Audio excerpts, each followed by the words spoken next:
What's up, guys? It is Rick Ginn, and today we are talking about how to convert your motivated sellers. We're going to actually talk about the specific campaigns, the specific words you need to use to work with them. But more importantly, I'm going to tell you the things that you cannot do so you don't get stuck in what I call unmotivated seller, HELL. So if you guys don't know me, my name is Rick Ginn, and I've been wholesaling for 20 plus years, and I absolutely love what I do. So one of the crazy few people that get an absolute rush doing wholesaling deals, actually any real estate deals, but I specifically love wholesaling. If you guys don't know what wholesaling is, go over to freewholesaling.com. We as me and my son Zach, we teach a course 100% for free.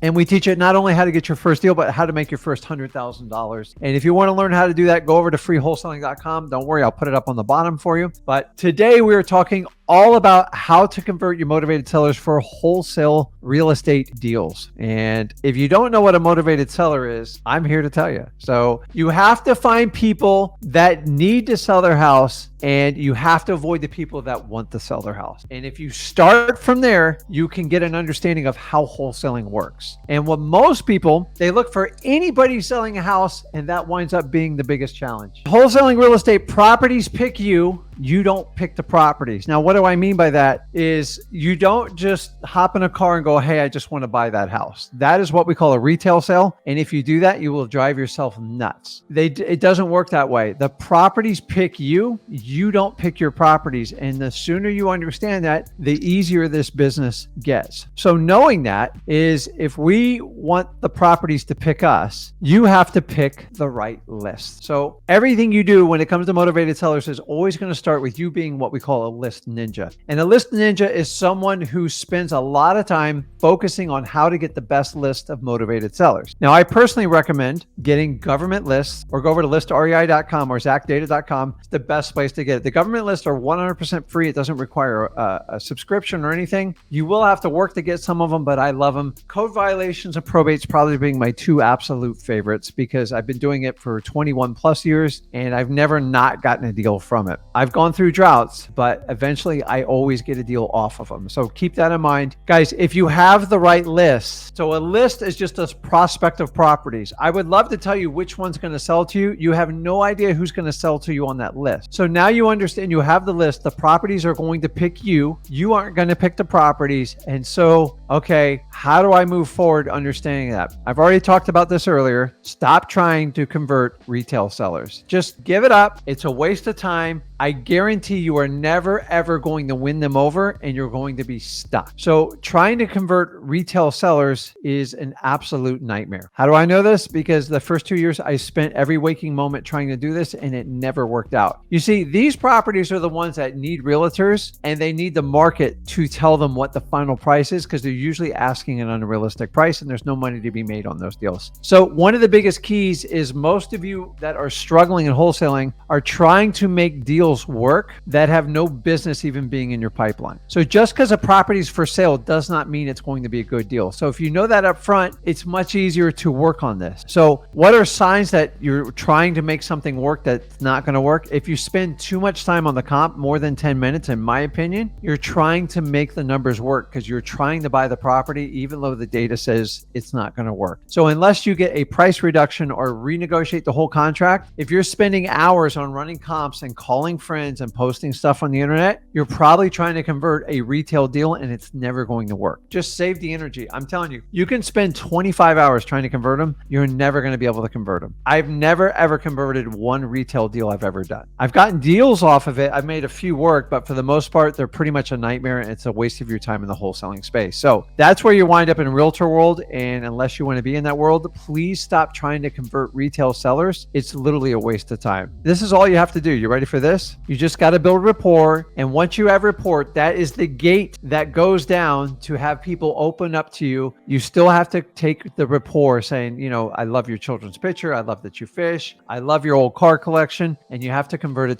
to a conversation. Now, a conversation should be natural and flowing. You should not have a script for a conversation. A conversation means someone trusts you enough to have a conversation with you without feeling like they're vulnerable, they're going to be hurt or scared. Conversations are what you have with your friends and your family. If you can take that rapport skill and convert it to a conversation, you will get the best deal available, period. End of story. A script is so robotic. It's so fake. You can use a script as a guide, as a bullet point, but it cannot be a deal that closes people out. So once you understand this rapport in the conversations, you understand this. Stop selling. I know this sounds like a complete opposite of what you're taught in the business. Wholesaling has nothing to do with selling. Nothing to do with selling. Guys, I was in a professional sales job for 12 years before this. I promise you, wholesaling is not selling at all. It's the complete opposite. It's about connecting with people and finding people with problems that you can solve and create win-win situation. It's not people just looking to sell their house. If you want to get a listing for them, you have to go sell your butt off and compete with all the other realtors. I don't play in that game. So if we know we are going to convert deals by building rapport in the conversations, and you're telling me, Rick, I don't have to sell. I'm telling you, in the 20 plus years I've done this, I've never sold somebody on a wholesale deal. Here's why. God gave you 2 ears and 1 mouth. If you understand how the 2 ears work and you listen to people extremely carefully, like you are completely dialed in, you can take in enough information for you to construct an offer that should be a win-win situation. That's it. The better you listen, the better your deal. But so many guys are trying to talk your way into the deal. And I'm telling you, you cannot talk your way into a wholesale deal. Either they qualify for it and you listened very carefully and you structured the right offer. Because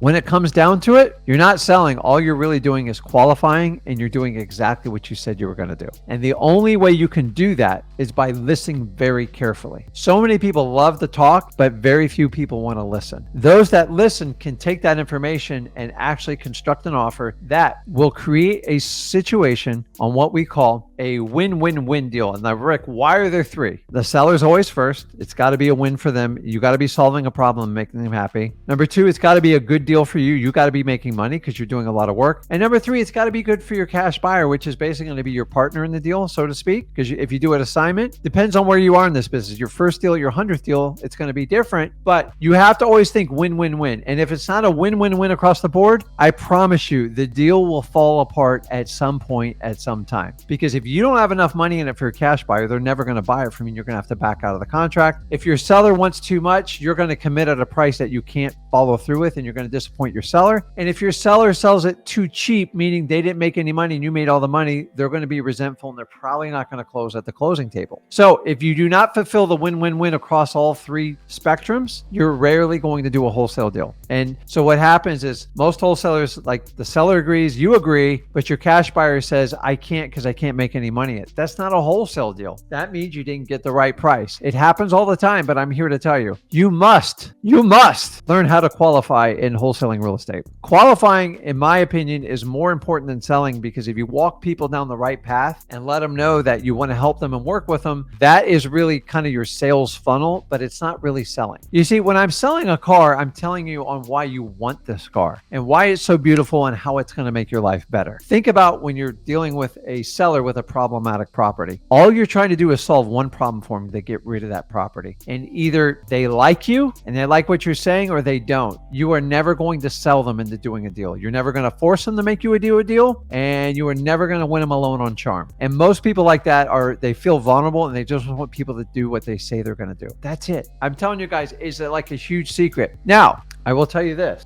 This is the hard one you're really going to have to suck down here, because this one, unfortunately, took me about 7 years total to learn. Ready? You can't chase them. Wait a minute, Rick. I'm chasing my butt off to get these deals. I know, but you got to think about it. So any of you went down the dating world. So I'm so far out of dating. I've been married 27 plus years. But even though when I was dating my wife and courting her, you're overly interested in them, and you're at home oh God, please call me. But on the surface, you have to be the coolest cat.